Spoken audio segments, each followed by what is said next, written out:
Hello guys, welcome to my YouTube channel. বন্ধুরা, আজ আমরা এইচএস এর হিস্ট্রি পেজ 5 এর এসএকিউ প্রশ্নপত্রগুলি আলোচনা করব।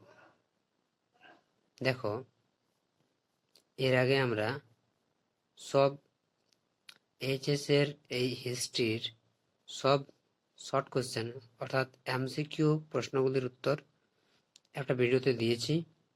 এই ভিডিওতে আমরা এসএকিউর প্রশ্ন উত্তরগুলো দেখাবো। তোমরা লিখবে এবং দেখে দেখে লিখে নিবে। দেখো, প্রথম প্রশ্ন হচ্ছে, আফ্রিকাকে কেন অন্ধকারাচ্ছন্ন মহাদেশ বলা হয়? দেখো, 19 শতকের মধ্যভাগ পর্যন্ত ইউরোপীয়বাসীর কাছে প্রায় সমগ্র আফ্রিকায় অজ্ঞাত ও অনাবিষ্কৃত ছিল, তাই আফ্রিকাকে অন্ধকার মহাদেশ বলা হয়। মুক্তধারা নীতি বলতে কি বোঝো? চীনে ইউরোপীয় দেশগুলি ঔপনিবেশিক আধিপত্য স্থাপনের ফলে আমেরিকা শঙ্কিত হয়ে পড়ে এবং তারা ভাবতে শুরু করে যে এর ফলে চীনের আমেরিকা বাণিজ্যিক স্বার্থ ক্ষতিগ্রস্ত হবে।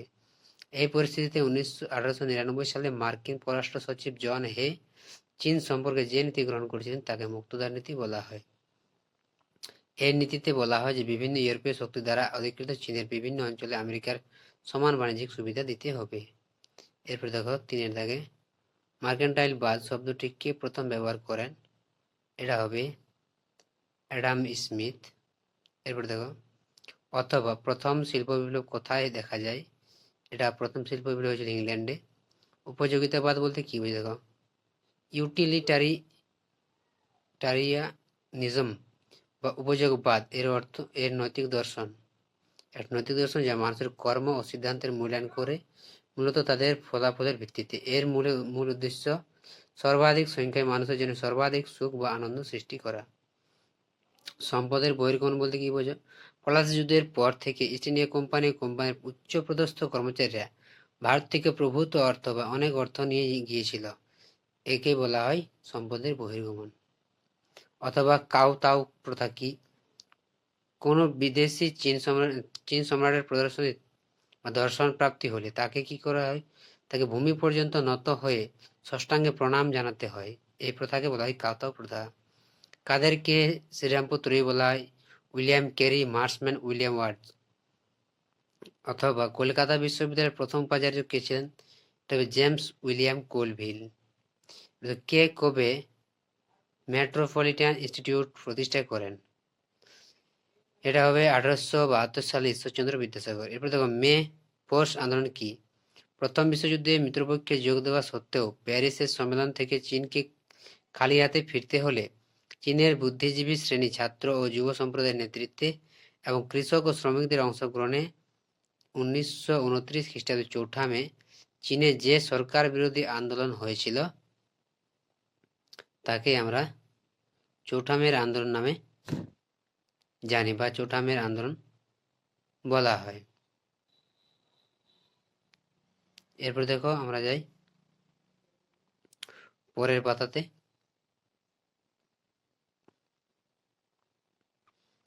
এরপর দেখো, এর অথবা আছে সান মিন চু আই। এটা কি? সান ইয়াতসেনের কর্মসূচিতে বলা হয় যে 3টি নীতি। সান মিন চুই মানে সান হচ্ছে জাতীয়তাবাদ বা বিদেশি রাজবংশকে উৎখাত করা, মিন হচ্ছে গণতন্ত্র বা গণতান্ত্রিক সরকার প্রতিষ্ঠা করা, চুই হচ্ছে সমাজতন্ত্র অর্থাৎ শিল্প নিয়ন্ত্রণ ও ভূমি সংস্কার। কে কবে অধীনতামূলক মিত্রতা নীতি চালু করেন? এটা হবে 1789 সালে লর্ড ওয়েলেসলি। দেশীয় রাজ্য বলতে কি বোঝো? ঔপনিবেশিক ভারতে প্রত্যক্ষভাবে ব্রিটিশ শাসিত এলাকা ছাড়াও এদেশীয় রাজা বা শাসক দ্বারা স্বশাসিত রাজ্যে অস্তিত্ব ছিল। এই রাজ্যগুলি দেশীয় রাজ্য নামে পরিচিত, যেমন হায়দ্রাবাদ, কাশ্মীর, জুনাগড়, মহীশূর, বরোদা প্রমুখ রাজ্য। কে ভারতের লৌহ মানব নামে পরিচিত? এটা সর্দার বল্লভভাই প্যাটেল। কবে এবং কোথা থেকে নৌবিদ্রোহ শুরু হয়? মুম্বাই 1946 সালে তলোয়ার নামক জাহাজ থেকে। গ্রেট কলকাতা কিলিং কি? গ্রেট কলকাতা কিলিং বা কলকাতা হত্যাকাণ্ড হলো 1946 সালের 16 আগস্ট তদানীন্তন ব্রিটিশ ভারতের বাংলার প্রদেশ রাজধানী কলকাতা হওয়া একটা সাম্প্রদায়িক দাঙ্গা। এই দিনটি প্রত্যক্ষ সংগ্রাম দিবস নামে পরিচিত। এই দাঙ্গায় হিন্দু মুসলমানদের মধ্যে ব্যাপক সহিংসতা হয়েছিল এবং অনেক মানুষের মৃত্যু হয়েছিল। এই দাঙ্গা বাংলা তথা গোটা উপনিবেশ সাম্প্রদায়িক সম্পর্কে ধারণায় একটা বাঁক এনে দিয়েছিল। অথবা মাউন্ট ব্যাটেনের প্ল্যান কি? মাউন্ট ব্যাটেন পরিকল্পনা ছিল লর্ড লুই মাউন্টব্যাটেন এই পরিকল্পনায় যে ভারতীয় উপমহাদেশকে দুটি স্বাধীন রাজ্যে বিভক্ত করেছিল, যথা ভারত আর পাকিস্তান। এই পরিকল্পনা 1947 সালের 3রা জুন ঘোষণা করা হয়েছিল। ভারতের অগ্নিগর্ভ পরিস্থিতি মোকাবিলা করার জন্য এই পরিকল্পনা করা হয়। তাই এই পরিকল্পনার প্রধান উদ্ভাবক ছিলেন আধিপত্যের মর্যাদা প্রদানের উপর ভিত্তি করে অবিলম্বে ক্ষমতা হস্তান্তর করা। মার্শাল টিটো কে? যুগোস্লাভিয়ার প্রধানমন্ত্রী ছিলেন মার্শাল টিটো। তেল কূটনীতি কি? আমেরিকা বিভিন্ন দেশের সঙ্গে কূটনৈতিক সম্পর্ক গড়ে তুলে মধ্যপ্রাচ্যের তেল সমৃদ্ধ অঞ্চলের প্রাধান্য প্রতিষ্ঠার উদ্যোগ নিয়েছিল এবং আমেরিকা এই কূটনীতির পদক্ষেপকে বলা হয় তেল কূটনীতি। লং মার্চ কি? দেখো, 1934 খ্রিস্টাব্দে মাও সে তুংয়ের মিলিত প্রচেষ্টায় পারিবারিক পরিজন সহ প্রায় 1 লক্ষ কমিউনিস্ট সরকারি বাহিনী অবরোধ ভেঙে দীর্ঘ প্রায় 6000 মাইল পথ অতিক্রম করে দক্ষিণ চীন থেকে উত্তর পশ্চিম চীনের দুর্গম পার্বত্য অঞ্চলে সেনসি প্রদেশে উপস্থিত হয়। 1935 সালের 20 অক্টোবর এই ঘটনা ইতিহাসে লং মার্চ নামে পরিচিত বা দীর্ঘ পদযাত্রা নামে পরিচিত। নবপরিবেশবাদ কি? প্রথাগত সাম্রাজ্য গঠনের জন্য সাম্রাজ্যবাদী দেশগুলি সদ্য স্বাধীনপ্রাপ্ত অপেক্ষাকৃত তাদের তুলনায় দুর্বল দেশগুলিকে সুযোগ বুঝে অর্থনৈতিক সামরিক সহায়তা দান করে সেখানে নিজেদের আধিপত্য বিস্তারের ঘটনাকে নয়া উপনিবেশবাদ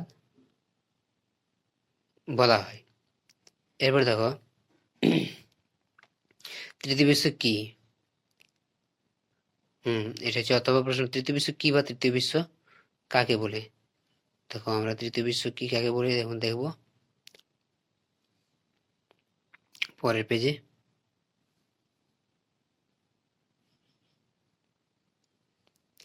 দেখো, দ্বিতীয় বিশ্বযুদ্ধের পর উদ্ভূত মার্কিন যুক্তরাষ্ট্রের নেতৃত্বাধীন গণতান্ত্রিক রাষ্ট্রজোট প্রথম বিশ্ব, সোভিয়েত ইউনিয়নের নেতৃত্বাধীন সমাজতান্ত্রিক রাষ্ট্রজোট ছিল দ্বিতীয় বিশ্ব। এর বাদে এশিয়া, আফ্রিকা ও লাতিন আমেরিকার অনুন্নত অনগ্রসর অর্থনৈতিক দিক থেকে অনুন্নয়নশীল দেশগুলোকে বলা হতো তৃতীয় বিশ্ব। নেহেরু মহলানবিশ মডেল কি?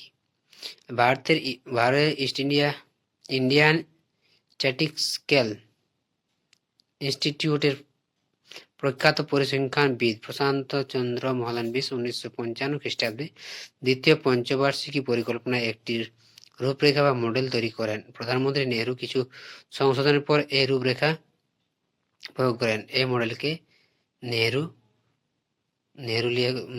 বা মহলানবিশ মডেল বলা হয়।